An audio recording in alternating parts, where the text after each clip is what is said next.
All right. My name is Liz Orloff. We are here having a conversation about the webinar, and I'm coming from it from the perspective of a fifth grade teacher in a private Lutheran school in Wheatfield, New York. David? Oh, thanks. Thanks, Liz. My name is David Englander. I teach in the Niagara Falls School District. I currently teach a seventh grade 12 to 1 class with some emotionally disturbed students. So that's the lens that I'm looking at this webinar from as well. Okay. So I think the first thing that we would like to talk about is the importance of family in literacy. So one of the things that was pointed out on the webinar was the importance of family. And they mentioned that the single most important indicator for childhood literacy is the education of the mother. So David and I were chatting about how the importance of it and the barriers to that, and even more so, the huge barriers to that. Yeah, I think my first reaction to reading at least the Barbara Bush section in the beginning there was that the first ladies that come up with these programs, it was really nice to know that all of these years later, they're still funding, they're still driving these programs forward. It's nice if only their counterparts only get 4 years to do something and then everything is done. It seems like first ladies, when they have an opportunity to make a difference in the world, whatever it might be, not only is it driven during the presidency, but it seems to keep being driven all throughout. And to me, that's something you see a lot about foundations, and you hear a lot about what some of these people have done. But it's nice to know that almost 20 years later, that foundation is still running strong. And it's an important foundation. I mean, British identifies a lot of problems, and like Liz mentioned, like you mentioned, Liz, there's a lot of ramifications from parenthood and how it relates to a child's education. And Liz, you and I talked a little bit even before we started about how the biggest hurdle is that homework isn't getting easier. Parents not only cannot help kids with their homework, as you mentioned so succinctly, they're having a difficult time just getting them online and getting them passworded and live. So when I think about the ways in which the webinar tried to address this problem, it seemed to be more of like a community outreach to bring in family, to bring in extended family in some cases, to teach literacy along with the children. What do you think about that part of it? My personal feeling is that I have one child. I'm going to call him Matthew. That's not his real name, but I can tell of my 12 kids that he comes from a good home. He comes from parents that love him, or a parent. I don't know what his family dynamic is, but I know when he has a bad day with me, his older brother comes and picks him up from my class and asks the right questions. How was Matthew? What did he do today? Did he have a good day? And that communication daily, Matthew's probably one of my most stable students as a result of that. I'm not having communication. I'm not teaching literacy to the parents at home, but that daily check-in with them just keeps Matthew focused. And I only wish that that option was available to me for the rest of my kids in my classroom. How are you in terms of trying to help some of the kids in your experiences? I see the same thing with my students. There's clearly some that have a lot of support at home, and then others, knowing what their backgrounds are. So one in particular that lives with grandma and grandpa. This hasn't been going on for long. Mom decided that she didn't want him and his brother living with the other children in the family.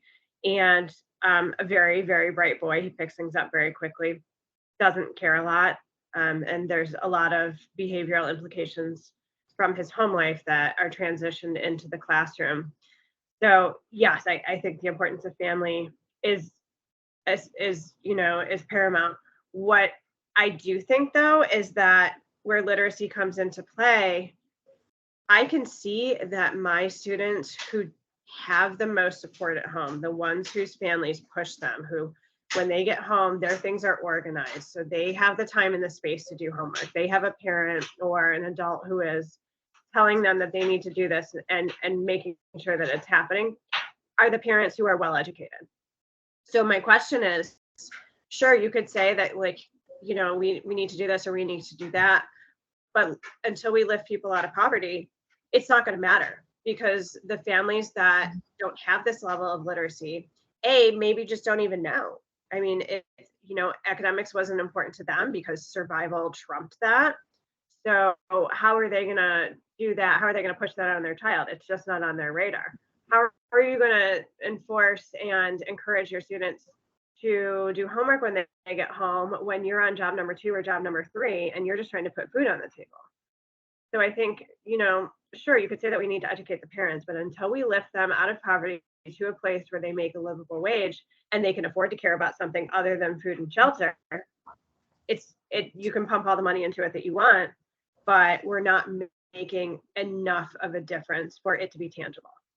That's a great point that you make. And in talking about some of the financial impacts, as we learned from the webinar, I mean, the proficiency, I think, from the webinar is determined at a 6th grade level or above.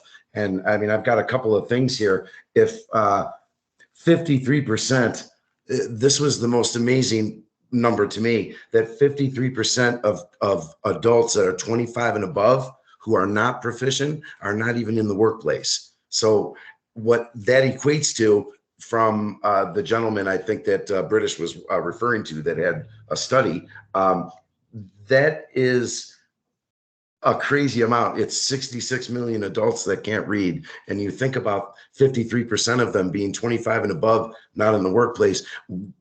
We both kind of know what they're doing, right? That avoidance to reading can perpetuate itself. And as you grow older, you can grow even more avoidance to reading and do a job that requires no reading. And what jobs are those, Liz? That's, you know, that's a leg breaker. That's, you know, a drug dealer. That's, I don't know, odds maker. If you don't have to read, that's something. They're making money somehow, that 53% of Americans who are low in proficiency. So when we talk about, like what parent doesn't want to be a good model for their child? I don't care if you are in the poverty bracket or if you're in the millionaire bracket. Every parent wants to be a hero to their own child in one way or another. So are they going to show that they can't read, or are they going to sort of try to hide that? They're not going to flaunt the fact that they can't read. And in return, children model what their parents do, good or bad. I think the way that I can equate it is back in my day, it was middle class, hardworking, like factory families that never had a college educated person in their family. Those are the people, like my mentors when I was young and growing up, were the hardworking guys who had no education, but yet put a price on that education and gave up everything and work so that their kids could have that type of education. And I don't know where things have gone since then. I don't know if it's the middle class has changed what it was, but coming from that, the average amount that families can make, I mean, certainly is impacted by it. They say that in the webinar that people that score above in proficiency, their average income is $63,000 a year. If that falls, isn't it? Isn't it? Now, if it falls to below average, they're still going from 63,000 to 48,000 a year. But if you get the person who scores low, they're only making $34,000 a year. And I don't know what you react to that 34,000 number, but to me in Niagara Falls, that number seems high. I thought it seemed very high, but it was really hard to say because they really didn't indicate what the cost of living in that area. I don't know. America is far too diverse socioeconomically to be able to say across the board this is an average. It's just the range is too high. Agreed. So I think we both agree that the Barbara Bush Foundation is involved in things that is an absolute need in our society. And I can only hope that they have the power and that there are other organizations with them, because this is this is a big problem. I mean, they're talking about the pandemic, but if I could throw in a little line, one thing I didn't hear about is the maturity level that we lost in our students. We not only lost them from an educational standpoint for a year, and that seems to be what most of our experts have been focusing on. I notice, maybe it's because I'm in the classroom I'm in, I notice a big difference in maturity. These kids are just not mature seventh graders. They seem to act more like fifth and sixth graders with the behaviors that they show. I wonder, Liz, did you notice anything when you came back from the pandemic in terms of the maturity of the kids? That's interesting. So I did not switch to a career in education until the pandemic started, and kind of took advantage of that downtime to go back to school. So I started teaching during the pandemic. My first job teaching was with a mask.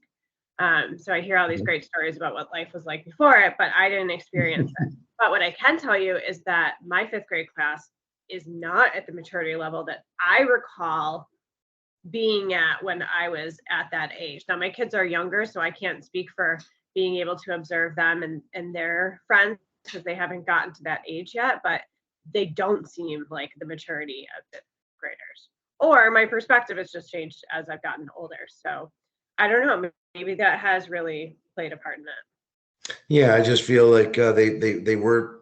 You need a system of checks. There's a reason why an old man stands on his front lawn and yells, "Get off my lawn!" because he doesn't have anybody poking him, saying, we. That's just weird. We don't act like that. So without a system of checks, like it's hard to give yourself balance. So I was just curious on that. Wondering about our next point that we were going Yeah. to talk So about. talking about the pandemic, the webinar did talk about changes that occurred. And one thing that they mentioned, which I thought was really interesting. So prior to joining education, I worked in healthcare. And a big problem that we had, because we served underserved populations and at-risk populations, was that we have all this great literature that tells you, risks associated, what are symptoms to look out for, how to take your medication, what sort of screenings you might need at various points in your life. All this great information, but you can't share that if they don't have the health literacy. So whether they have a basic level of sixth grade literacy to be able to read the documents, and then you add on top of it all of the medical jargon, and it's just lost. And so that was kind of an issue that came to head during the pandemic, because here we are with this brand new virus that is circulating throughout the world, and doctors and the CDC and the news are trying to share all this important information. But without health literacy, or even a basic level of literacy, there were millions who were left behind in needing to know this important breaking information because they just couldn't simply understand it. Now, Liz, I just want to have a quick question. Did you actually find that people were honest with you and said, "I do not understand this. Can you read it for me?" Or did you find that people just kind of just clicked along and just, yeah, yep, yep, yep, and just kind of went along? I wonder if those people are still having the avoidance techniques, or if they're what we had talked about earlier, if they're coming clean, like, geez, I just don't understand this. I think it's a little bit of both. And you see it, when you dispense a medication and you ask them to repeat back to you, kind of like we do in the classroom all the time. Okay, here's your instructions. Now, can you repeat back to me what I asked you to do? That sort of thing. So when there's that level of importance to follow instructions, you question. And then, being able to repeat back was kind of a common indicator that this wasn't happening. But it was also a lot of research-based information that came to me about my patients. Mm-hmm. Well, see, it wasn't such a long jump to go from what you were doing to what you're doing now. One Then piece of education to another, for sure. Yeah, that's Yeah. great. So, being able to understand everything that's going on with this brand new virus in this brand new world that nobody else knows about, suddenly now schools are closing down and we're thrown into virtual learning. And I don't know about you, but the conversation that I heard was, okay, let's say, for example, Buffalo Public Schools, everybody got a Chromebook because people didn't have access to an electronic at all, or it was shared amongst a whole bunch of people. Okay, well, in rural areas, there's no internet access. and there's nowhere to go to be able to get it. Okay, we need to be able to provide internet access. And what the webinar mentioned that I never thought of, where we really fell short, was who's helping these kids get online. So we're relying on the parents who don't have this technological knowledge and abilities to even, if they even got them to as far as helping them with their Common Core math, or could they not even figure out how to log on, where to go, where do you find your logon credentials, how do you, get onto the internet? So all of these basic things where we fell short, thinking it was just a matter of access, but it was really a matter of education. Yeah, I know that Carrie Wright, one of the last speakers, she mentions one of the things that she mentioned that I clicked onto falls along the same lines.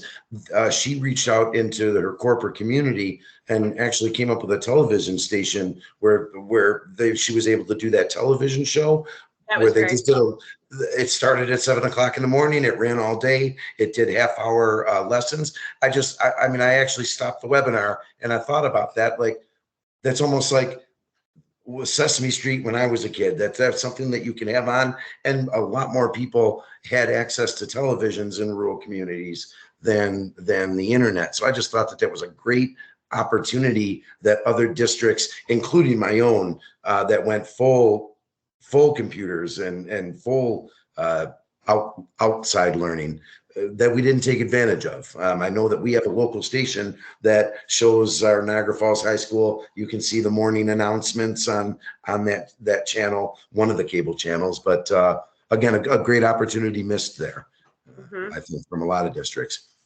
I guess that's why we communicate ideas, because you find out what one district is doing. And you're like, geez, a TV show. What was I thinking of? Why didn't I think of that? Seems so Yeah, simple. exactly. And probably really low cost. Yeah, and I mean, coming out of the pandemic, I think we're rolling right through the webinar in terms of a chronological way, because now that we're out of the pandemic, I think that we got to talk about the video with Jillian Barlow, where I just equate her as the "Why Now" girl. Is that you remember? I think that she was the one that spoke to me the most in terms of the call to action. I think it was 2019 reading scores they got that everybody's mouths dropped. I mean, this was not only the problem of literacy, but also exacerbated by the pandemic. And those two things met together in a perfect storm, and they're left with these numbers. So I think that Jillian was the one that really set forth that plan of why now, and why do we have to really take on literacy at this point. This is like one of those leadership moments that history allows us. And I really felt her when she was talking about that, this being the opportunity. I could list the different things that she has, but really the main idea was she really sparked her people into understanding that this is a time that state leaders and state leaders, Liz, they're making the laws. So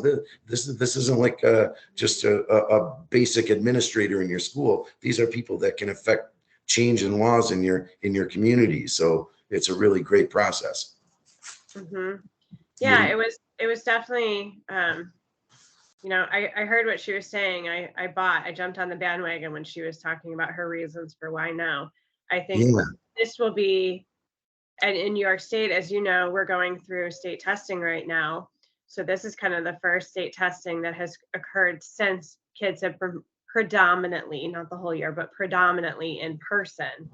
So once those grades come out in a couple months, it'll be really interesting to compare that to last year's pandemic scores, to what happened the year before when we were sort of in the middle, and then the year before this was even in existence. So if you're an education, if you're an educational research business, I mean, this has got to be exciting times with all of the vast changes that are happening in such a short period of time. The amount of data availability is really could be overwhelming.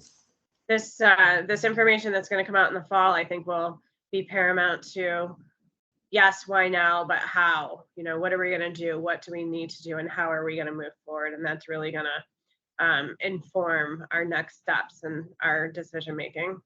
And I think that's a great point, Liz. I think that one thing the webinar showed is that this is a flexible, breathing, moving thing. And as of right now, this is kind of where we at. I found a lot of the webinars stuff and talking about how they actually dealt with the pandemic. I lost a little bit of interest in that kind of stuff just because it's that's where the time is. We're kind of past at least that Mhm. initial point of it. But in We're all seeing pandemic talked out. We don't want to talk about it anymore. yeah, yeah, but I was really interested in seeing the rigor that everybody's interested in trying to take this opportunity to say we can do something about it now. So, and having legislature and having government leaders available to help, that just allows consistency throughout a whole state rather than this district is going to do this and this district is going to do that. I mean, it really can help. I mean, as we saw from Mississippi and from the other places, I mean, you can, if you focus hard enough, you can make a big impact. Exactly. Exactly. Well, I think that we have covered it. It's been a great conversation, Oh, and no, I'd like to continue on. I have another, no, that was I don't doubt that we'll have the opportunity to do it again soon. yeah, and I'm really looking forward to being your partner. I guess with the next book we're going to be reading, we're going to be responding to each other's things. So loved your comments tonight and look forward to hearing the other things you have to say as we move on in our relationship. So nice partnering with you. You as well. And now do we do the wave as I'm trying to stop?